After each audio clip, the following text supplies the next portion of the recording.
Hello, listeners. Kathy Lawless, Life Story Curator, bringing you this podcast series, How Did I Get Here?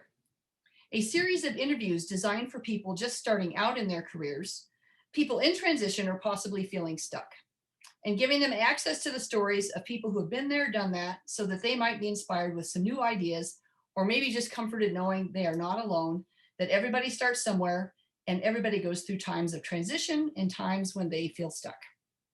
Today, I'm very excited to be interviewing Gail Hamilton, who is a motivational speaker and author. Welcome, Gail. Welcome. Thank you so much for having me.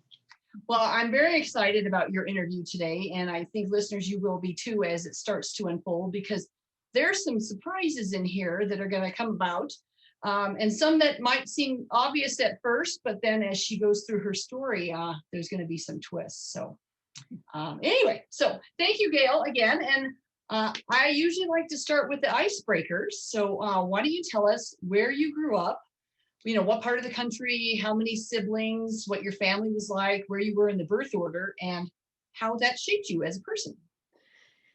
I grew up in Indianapolis, Indiana, so middle of the country there. And I am a twin. So we're in the middle of the family system. So I have an older brother and a younger sister. And what part of that story? Yeah, how's that shaped me? It's great. Yeah. How has that shaped me? Like in every aspect of my life that has shaped me. So everything. Just from just when you look at it from family dynamics, it's like, oh, the twins, we're the lost children of the family system. And that's totally shaped me my whole life, feeling lost, separate than, not the same as. And so you have that dynamic. And then because I'm a twin, we were born 2.5 months premature, and I weighed 2 pounds. My brother weighed 2.5. We were put in separate incubators back in 1953. So you can figure out what age I am. And and because of that, being put in an incubator, I was there for, I think, more time than my brother. And I think I was there for 6 weeks, and they put 100% pure oxygen in the incubator 24/7 for those 6 weeks. And back then they didn't know they were supposed to vary that oxygen amount, but back then they didn't know that. And so that damaged my eyes. I became not totally blind at that moment, but I had partial sight when I was a kid and then totally blind later. And my twin wasn't. So I'm sure that affected the family dynamics as well. But so being blind has totally shaped my whole life. I used to have a therapist, and she'd say, it affects everything of your life except sleeping. And I go, no, it even affects sleeping. Insomnia, woohoo, yeah. Yeah. So Wow. anyways. Well, yeah, you started out talking about your twins and how a twin babies in a family affect dynamics, right? And then Right. But then the medical. So you had as a premature, then ended up with blindness. Did your brother have any medical? No, he has a doctor that tells him, yes, your type 2 diabetes and your colon issues, they all have to do with your prematurity. And I go, really? Or does that have to do with your eating habits over 68 years of your life? I don't know.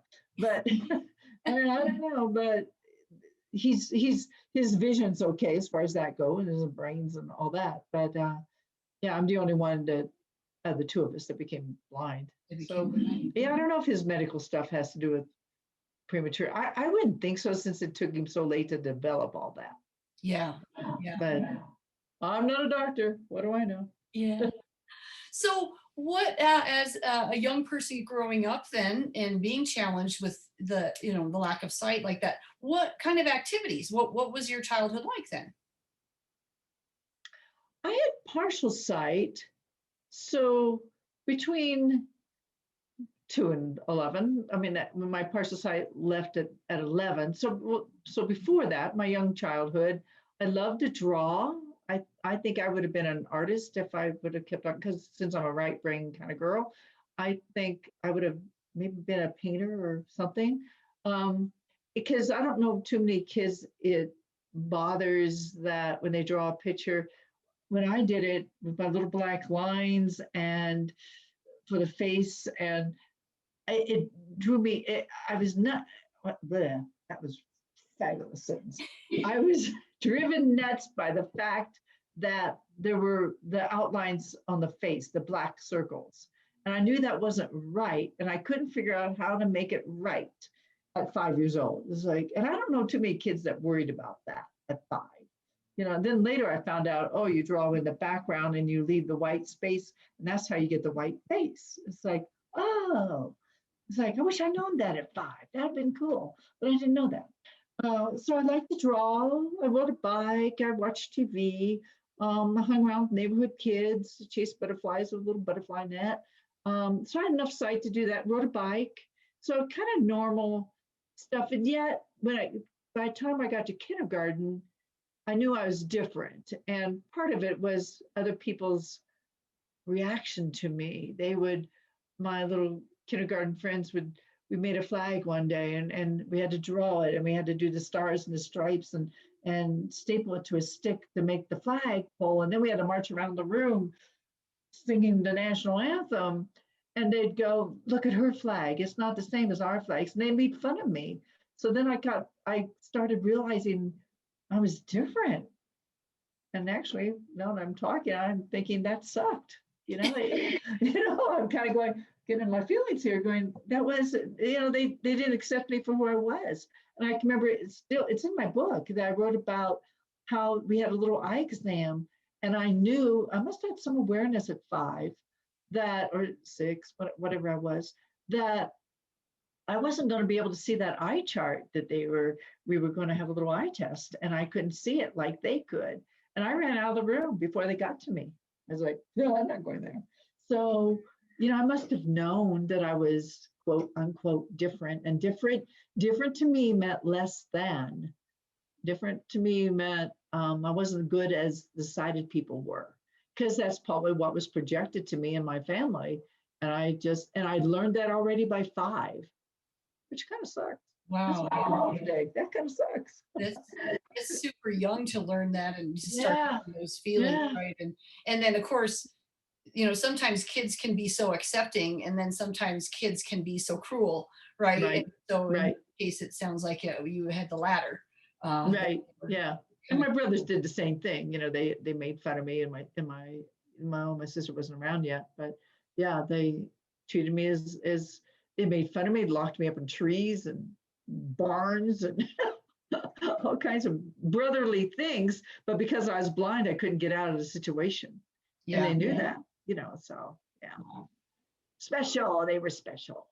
Okay. So are you an introvert or an extrovert? I'm an introvert, actually. And yet, when I perform or speak, then I turn myself into the extrovert. But basically, I'm an introvert, which has probably served me during the pandemic, because I'm just like, oh, I have enough here to keep me busy for a lifetime. Yeah. And you have good energy. My sister is a total extrovert, and she's having a hard time with the pandemic because she needs people. She needs to be around people, wants to be around people. So yeah. Okay. So on the fun meter, on a scale of 1 to 5, 1 being couch potato and 5 being life of the party, where do you put yourself? Oh, that kind of fun meter.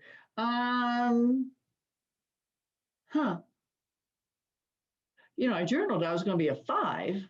And I think I'm really kind of a fun person, but I don't know if I'm the life of a party, unless it's my party. Then I could be the life of the party.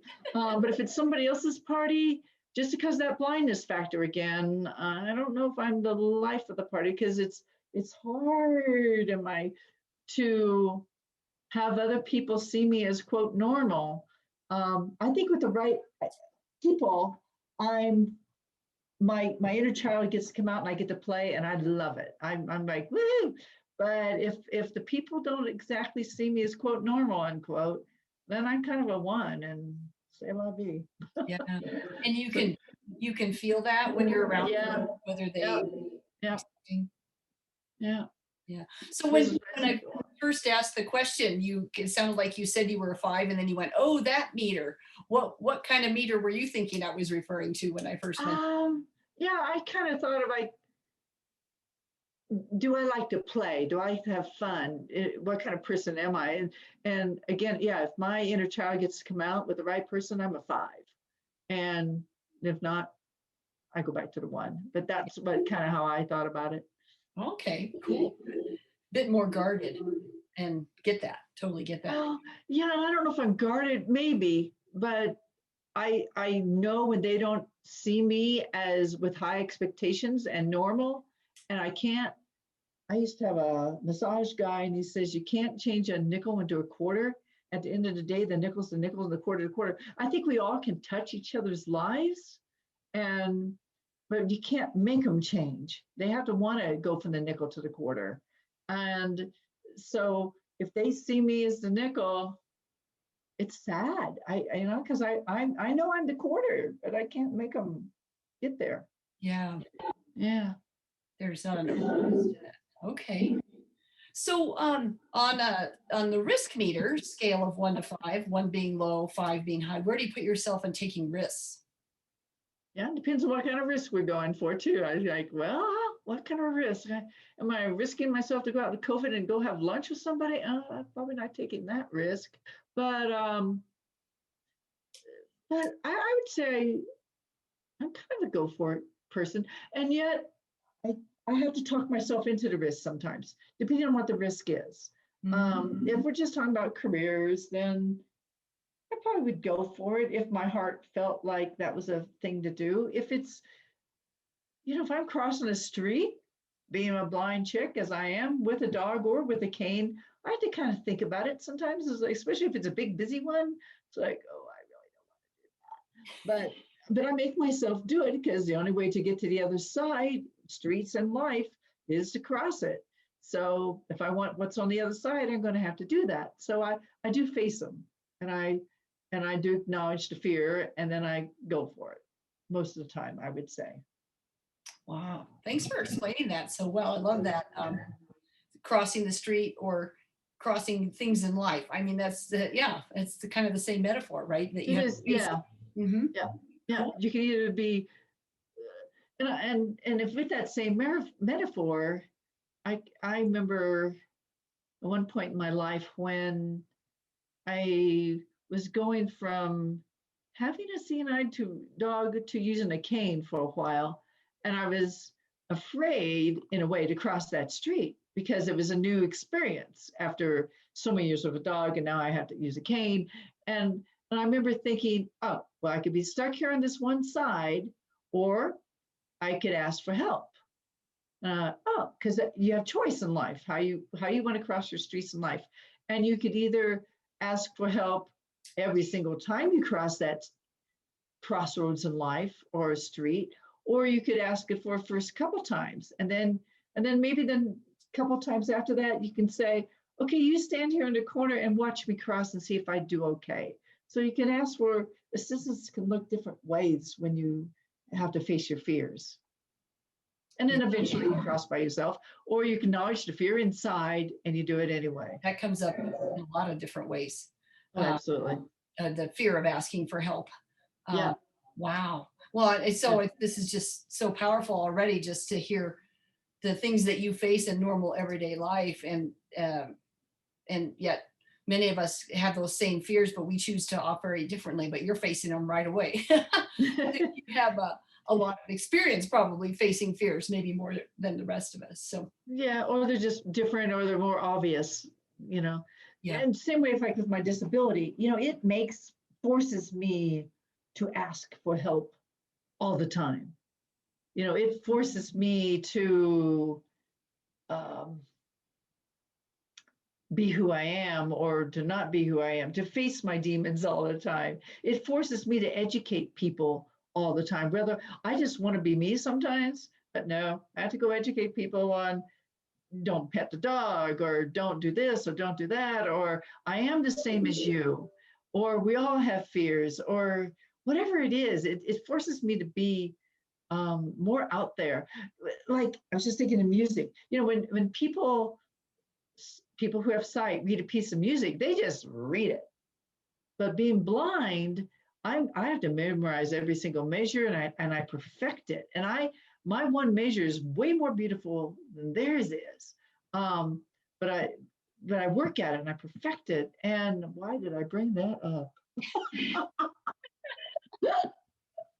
Sorry, people. But it makes me.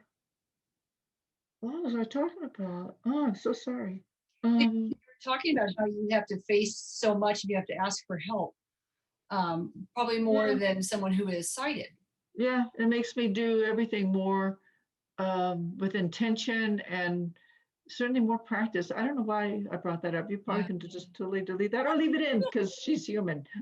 She is human. Well, and it's also important that part about yeah, with some of the things we do take for granted is we can read something like music and then play it, and then but you have a different experience with that. So Oh yeah, I when I would teach it, I would perfect each measure, the right hand and then the left hand, bring it up to speed, and then I would go to measure two and then measure three, and I'd say, oh, I'm working on a piece. And they go, play it. I go, well, here's these four measures, but they're really up to speed. Where if you have sight, you can kind of like muddle your way through that. But they have the same glitch on measure 29, but they never work through that glitch because they can kind of see just to kind of glide by it. And it's and they never will perfect it. And it just they'll say, well, I always do it. They're like, well, why don't you stop and do that like 10 or 15 or 20 or 30 times till you get it blended in. And I've taught music long enough to know that they don't want to take that time to do it. yeah, I love how these questions about how you grew up, your family dynamics, as well as risk taking, all that plays out in your story. So now that we've got a background of you, a little bit of background, talk to us a little bit about what you do today as a motivational speaker and an author. What does a day in the life look like for you? Oh, a day in the life of Gail. Well, during the pandemic, it looks maybe it looks the same as before, but I certainly don't have any out in the world speeches going on. So the day in the life of me now is I get up and I journal pretty much, and those turn into blogs, which I've learned to do during the pandemic. And I love journaling. I love blogging. So I'll start off talking about one thing, and it like, oh, now I'm teaching people on grace or gratitude or what's my two last week were, I think one was called all things are possible, and the other one was, oh, peace, peace, peace. So just depends what's in my head that day. And welcome to me. So wacky as I am. And so blogging, and what else am I doing? Oh, going on podcasts, which I guess helps me get the speaking side of me out there. Because those were two things that I figured during the pandemic that I can still do. I can still write and I still can talk. And so that's kind of at the moment how I'm occupying my life. And then I just do normal things like exercise and do emails all day long and sit at my computer and make phone calls. And that's kind of what I do. So you wrote a book, or have you written multiple books? Just one main one, Soaring into Greatness, a blind woman's vision to live her dreams and fly. Took me 10 years to write that book, 10 different edits, and there you go.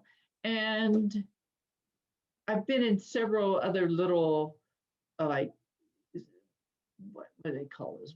Like little vignettes, or, they want an article or a story. And so I've been in a couple of little books like that. But that was my only main book so far. So far, okay. So far, you never know. Yeah. Ah. So did you so let's go back a bit to when you were a young person.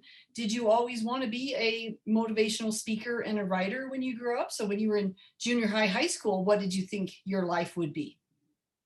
Junior high, I know in sixth grade, I loved to write. And I wrote all kinds of stories on a Braille writer every day in the afternoon. Seems to me, I remember sitting in my father's den on this maybe I didn't have a prayer writer. Maybe I did them by hand, which slate and stylus for blind people, that's a lot of work because we used to have to punch with a poker thing called a stylus through a metal plate, every little dot, making every little letter of every little word. That's a lot of hand power to do it. I think that's how I did it. I don't think I had a braille writer. So anyway, I digress. But that would take, but I write books, little novels back then of 100 pages long, all by hand, pushing those little dots. Man, it makes my hands sore just to think of it. But I did that every day. High school, I took piano back then, and I wrote back then a little bit. I had pen pals, so I think that shaped me as the writing side of me. But did I say to myself, you're going to be a writer or you're going to be a singer? No, I didn't do that. I took piano lessons. As soon as I took my first voice lesson in high school, though, because I was trying to get out of piano, I knew I wanted to sing. And that's the first sort of like career I had. I wanted to be a singer, and I wanted to be a concert singer. And so I went through high school believing I was going to do that, and through college and through my master's in voice. And then I starred in operas that as Mimi and La Boheme and Violetta and La Traviata. And I believed to that point that that's who I was going to be. Wow. So a singer. Yeah. Yeah. So when you talked before about performing, is that what you were referring to? Is that when you perform as a singer or perform as a keynote speaker? Who knows what I said? But probably probably the singer. When I think of performing, I think of singer. I don't think of speaking as performing. I think performing, to me, I'm just thinking off the top of my head now, it's more, I'm singing past people's songs, Puccini and Schubert, and it's other people. Even if it's inspirational, like Climb Every Mountain or You Raise Me Up, it's still somebody else has written that, even though I put my own spin on it. When I speak, to me, I guess that's more authentic because it's my story, my life, my pearls of wisdom that comes from me from inside. So I don't think of me as performing on stage when I'm speaking, even though maybe I am, but I don't choose to see myself as, I'm doing this to get a reaction, to do this, to that. I'm touching people's lives to touch people's lives, and I'm going to be real and who I am when I'm doing that. Not that I wasn't when I performed, but I guess I have a different thought about that. Yeah. Thanks for the therapy. Well, I appreciate the distinction there. Thanks for clarifying that. So yeah. Okay, so pretty much sounds like college, master's degree, everything was about voice, about singing. Right. And then with the intention that then you would have a career in music. So what happened after you got out of school then? Were you able to perform and have a career in singing? No, not the way I want it, not the way that was in my head. So when I was in my master's degree, my voice teacher saw me as a singer who happened to be blind, not a blind singer, which is kind of a difference in a way. And she saw me as anything was possible. And with her, I got to perform numerous recitals and operas and concerts and works with orchestras and quartets and just you name it, I did it.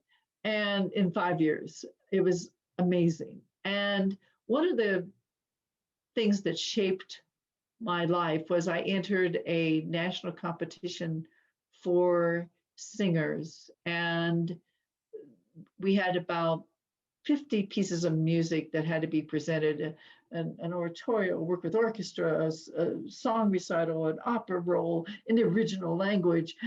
God help me. And that was bad.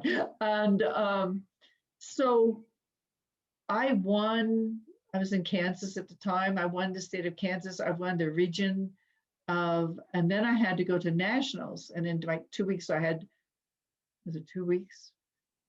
I think between the state and the regional, it was 2 weeks. And somehow I had to learn a whole opera in 2 weeks in the original language. And I went, lost my voice entirely, couldn't sing because it's psychological. I just freaked out trying to learn the whole, I knew it in English, but to learn it all now in Italian, oh my God, I'm so freaked.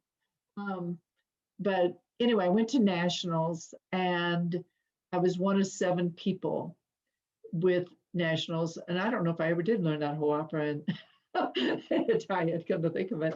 But I went to nationals and I walked on stage, and the judge, who was a voiceover artist, she saw my blindness, and we could sing for 15 minutes, and I sang for 10, and she said, like, we'll call you, kind of a thing.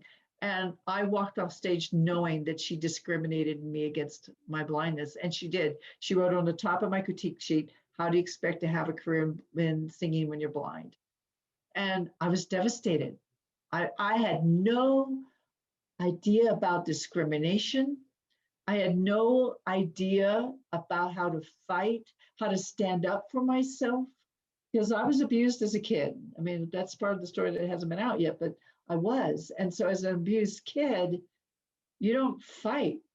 You don't fight the adults. You don't talk back to the adults. You don't stand up to the adults. And what the adults say is law. And so, and my belief system from all that was any sighted person was always more valuable than me. And so that's a kind of a hell of a thing to put on a child, that everybody else was more worthwhile than me. And I probably have to fight that all the time still, in a way. And due to society still thinking that I'm less than, and they don't see me as with high expectations, it plays out every single day of my life. And it's hard because there's 90% unemployment in the blind world. And why? Not because I'm not smart enough, because I have 2 master's degrees. It's because people don't see me as the same as. So when this judge told me that I couldn't have a singing career because I'm blind, I believed her. Just like I believed my parents that I wasn't good as. And that totally shaped my life. Because I went from that, it took me like a year before I could talk about that to anybody.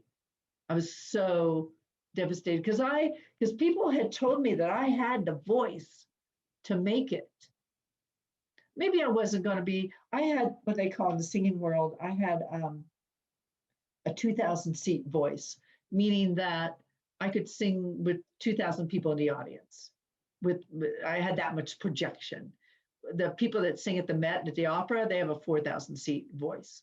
So I wasn't quite up to that level, but I still have a pretty good set of lungs on me. So, but for her to say that I could never do it, and I believed it, I sucked it in. I believed it to be true. I can't remember where I was going with that, but it totally shaped my life. Shattered your dream. I mean, totally shattered it.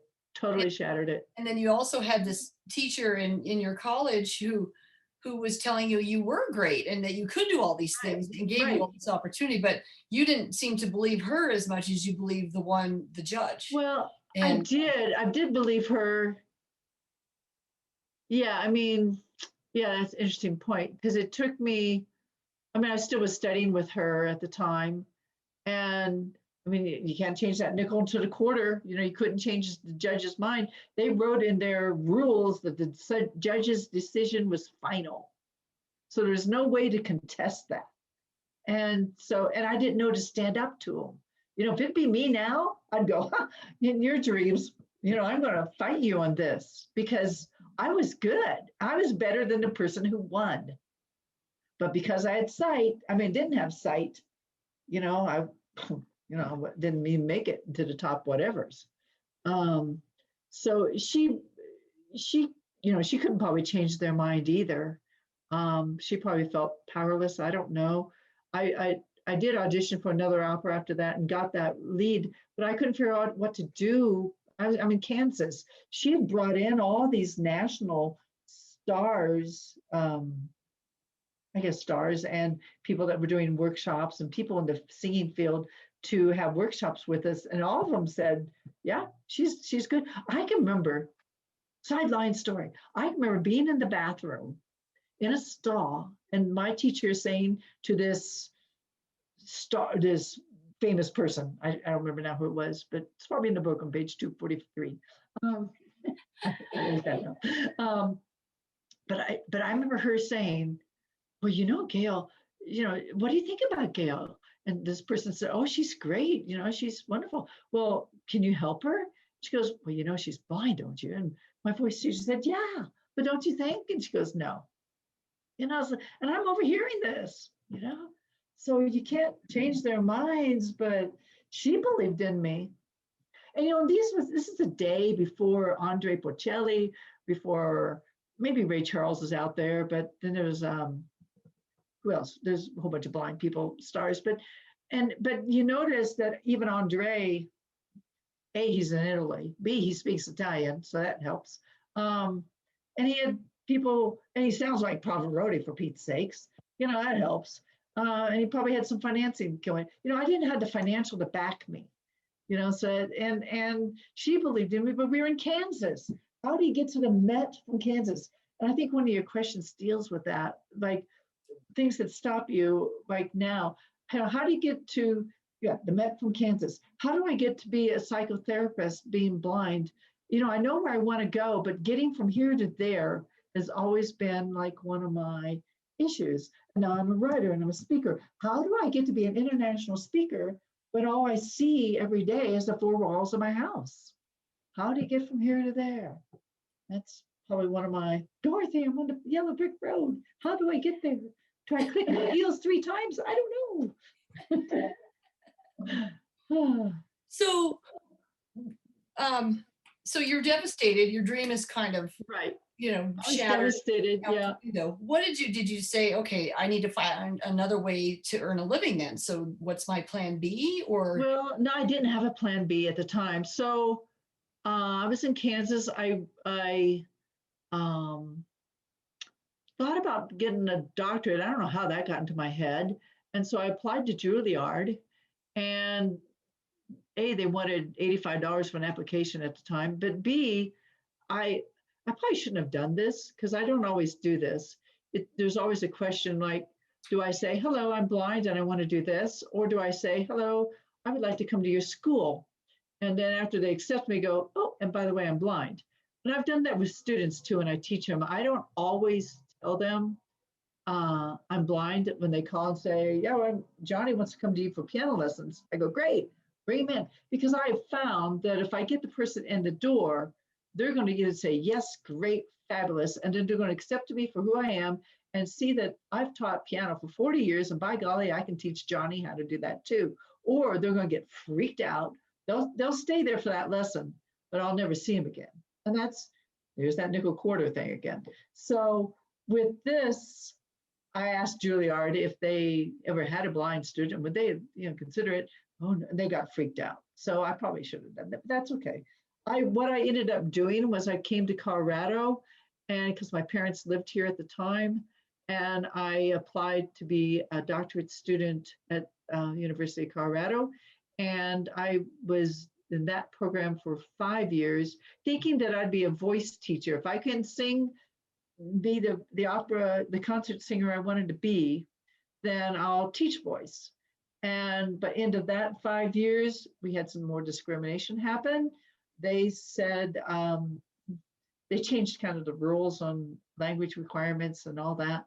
And they made it really hard. And they said it's too hard for us to teach you. Of course, they didn't say that 5 years earlier, and they took my money for 5 years. But at the end of the day, they didn't give me the degree.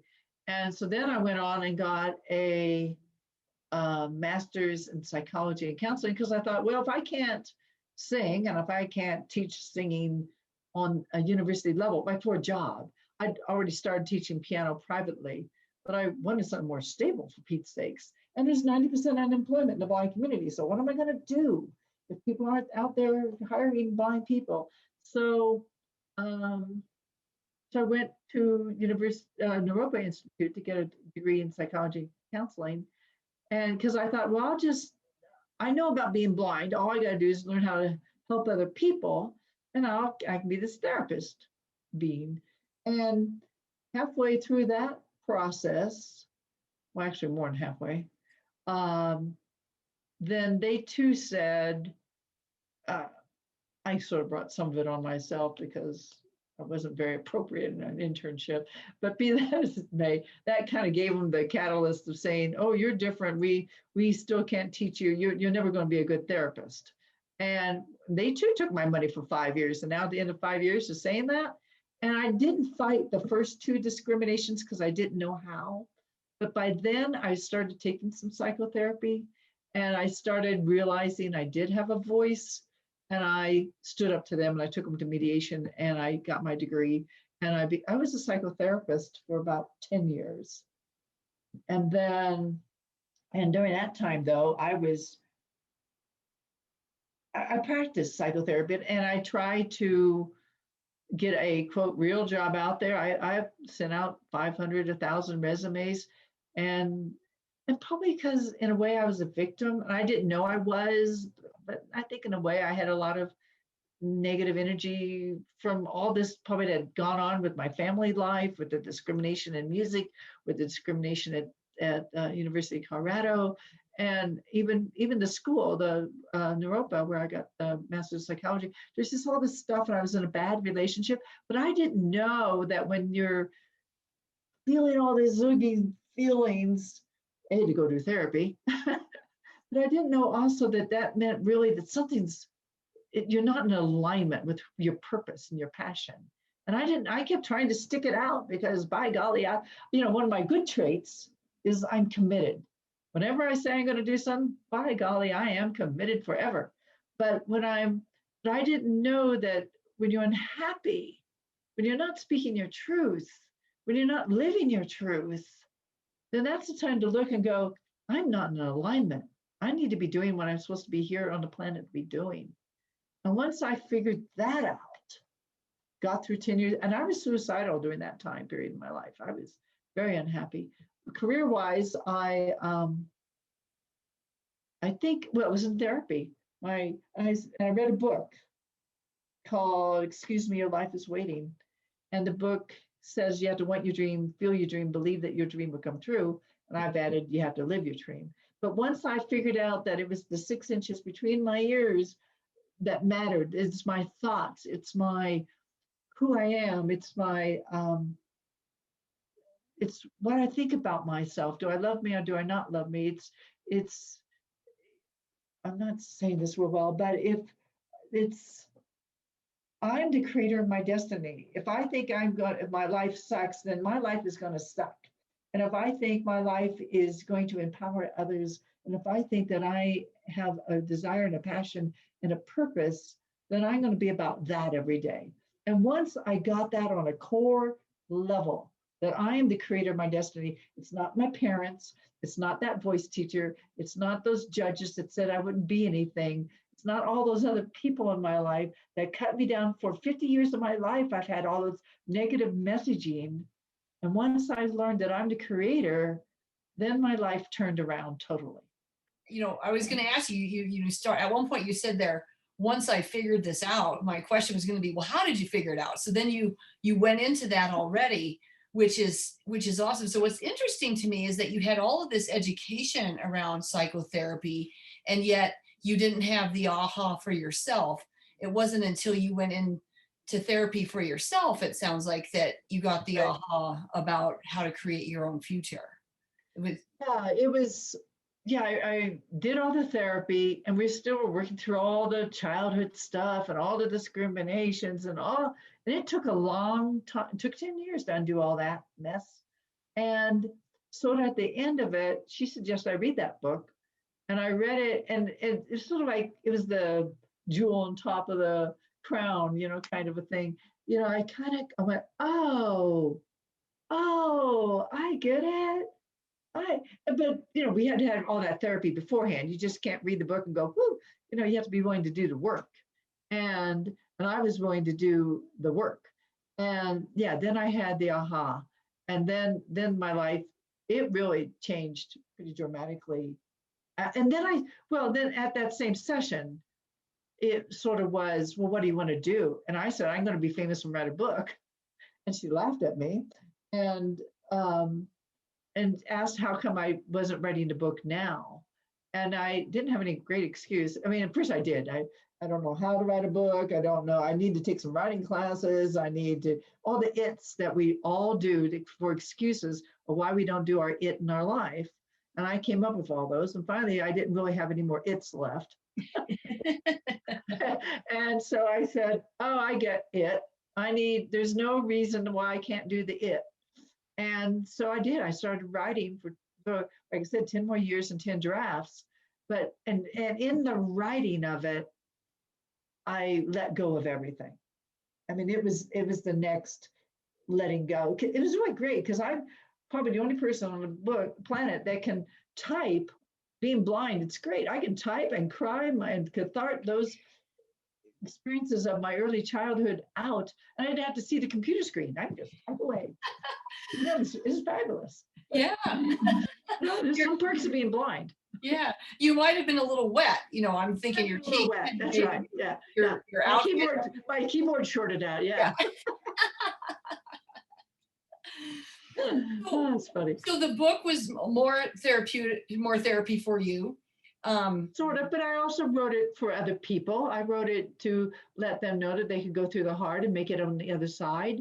Totally possible, because I did. Because when I got on the other side, I published a book. I built my own Habitat for Humanity house. Actually, I did that during the book. What else did I do? I was Miss Colorado Senior America, fourth in the nation, beating out 29 other sighted people. Wow. And what else did I do? Wrote the book, did that. And last year I went, before the pandemic, got home 2 weeks before the shutdown, I went to Australia. So who'd ever think I'd ever do that, and climbed the Sydney Harbor Bridge and 75 flights of stairs later, and went to the opera, and it was fabulous. So yeah, my life totally changed by realizing that I'm the creator of my destiny, by writing my book, by understanding that piece. And down to my core. You just can't have it in your head as oh, life is good. And because you hear people doing that. Oh, I'm so positive and all that. Well, yeah, you can speak it, but you have to believe it. You have to, when the Miss America, we had to have not only a evening gown and a talent, which I won best of, and we had to have an interview to judge, but we had to have a 35-second philosophy. And where I'm going to tell you the philosophy, and it's not just a philosophy. It's who I am, down as far as we can go, kind of thing. It's me. It's not just on the surface, which is where I was going with all that was. And so my philosophy is, I believe my desire to fly must be bigger than my fear of falling. Vision is internal, not external, and is guided by my heart, not my eyes. In order to be free to fly, I must want my dream, feel my dream, and believe that my dream will come true. Most importantly, I must live my dream. I'm the creator of my destiny, the composer of my symphony, and I choose to live a life of greatness. Wow. There's so many components in that. Yeah, I got goosebumps in every part that you kind of stepped into there. That's very cool. Thank you. Wow. Yeah, you're welcome. Yeah. So I said that in front of, the Colorado audience, in front of Atlantic City, 2,000 people. It's who I am. I believe my desire to do to fly has to be bigger than my fear, my falling. That my vision is internal, it's not external, it's not guided by anybody else but me. And I have to live my dreams, not just want them, feel them, believe them, as Lynn says, but that's important, but I have to live them. And then I am the creator, and I'm the composer of my symphony. We have choice of how we choose to live our lives. We can either be the victim of it, or we can be the creator of it. My disability can either be my weight or my wings. It's my choice. And some days it is my weight. Some days I hate running into that wall one more time, physically and psychologically. And then some days it's like, oh, I ran into the wall, huh? You know, metaphors. Woo. Yeah. Well, but you're just sharing again what is so real about you, that you believe all of this and to your core, but also you can have good days and you can have bad days, because so you can believe it and feel it and live it, but then living it is experiencing the bad day and the running into the wall, because that's going to happen. It's how you deal with it. Yeah. Yeah. And I literally ran into walls. And it's so funny on that topic that people who know me they hear me say this and they just laugh at me, because I'll say, oh, still blind. And because it's like, it's a shock to me. Damn, that wall's there. Like, why? What in my head it wasn't, and how's that a metaphor? Really how we do things. But in my head, as far as blindness thing goes, I feel like I see in my head. It's just when I run into that wall, I'm kind of hit with reality, like, oh yeah, you're still blind. And I do say, I'm like, oh, I'm still blind. But it's totally a metaphor. Maybe that's my metaphor for my life, that, it's facing the walls of my life plus the internal and the external realities, and how do I blend those? I don't know what spirit's trying to teach me here. Yeah. Hey, that's book number 2, right? Yeah. Number 2. What is spirit's trying to teach me? Yeah. Gail, I have so enjoyed meeting you, and I feel like I've learned more about, your blindness and what that means. And so thank you for sharing that. That is not something I've been exposed to. And I just appreciate your honesty and openness. And again, like you said, you kind of have to train all of us on, well, what does it mean? But just by being on this podcast, hopefully a lot of people are going to be more comfortable around this. And how can we help you and be that person on the side of the street that if you need help, well, we'll help you. And so thank you. Thank you for sharing your story. You're welcome. My pleasure. We do have to wrap up. I could probably just keep going with you, because I love it. It's like, oh, there's so many things I could say. Yeah. So tell us, as you look back on your life and your career, what do you think served you best? And again, this could be a strength, a personality, a trait, a discipline, or just something that you have found that really helped you in your life. People say I'm funny, so I would guess that probably has served me somewhere.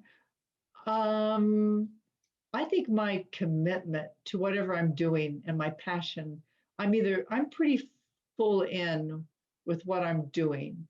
So, and committed, and I'll be there until I get hit on the side of the head that's not working anymore. So I'm pretty, I'd say that's my determination, my passion to fly, to keep on going, to be better, to expand, to grow is kind of my thing that motivates me every day. Yeah, I see that. Any words of wisdom that helped you over the years, or that you think would be great words to share with our listeners? Obviously, besides that wonderful philosophy that you've already shared with us. My philosophy, one of my other ones is change the way you see and change the way you live. That's one of my other ones I spiel off. And words of philosophy, that you can do whatever it is in your life. I think that all things are possible. I totally believe that. And that you can definitely overcome whatever the obstacle is, because I've done abuse and discriminations and suicide and all these things, and I've come on the other side. So I totally believe that all things are possible, and you have to do the hard. So many times we're afraid to be vulnerable. We're afraid to be who we are, and that's what makes this real and authentic. And that's really important. I think it takes faith, it takes authenticity, it takes alignment, it takes attitude, a positive attitude. And then, of course, at the end of the day, you have to have action. And if you do those things, I think you'll be and who you want to be in your life. Wow. Yeah. Well, it took you a bit just to kind of come through that and talk through that, but I love where you ended there. I mean, those four things, and then but the part about ending with action, because yeah, you can be and do and want all these things, right? But if you don't do the doing or do the action or do Right. the work, then Yep. you don't ever get there. You just talk. It's just talk, right? You're just talking. Right. Absolutely. So. Yep. Yep. Well, Gail, thank you so much for sharing your story. I'm glad that our paths crossed. Absolutely. Me too. A mutual friend that introduced us, and I remember just meeting you on the phone going, okay, yeah, within the first few minutes I'm like, yep, she's definitely going to be a great story. So Awesome. so Well, let's go. I'll go ahead and wrap up. So thank you, Gail, and listeners, if you like today's interview, please subscribe below so you'll be alerted to other interviews as they're published. And if you have any questions for me or questions for Gail, you can post them on my website, lifestorycurator.com, and I'll make sure to get them to her. I'll also have a link to her book and to her website so that you can find her should you want to talk with her more or get involved with all the work that she's involved with. So anyway, thanks again, Gail. And listeners, I would just encourage you to stay safe, stay well, and let's keep sharing those stories. Thank you.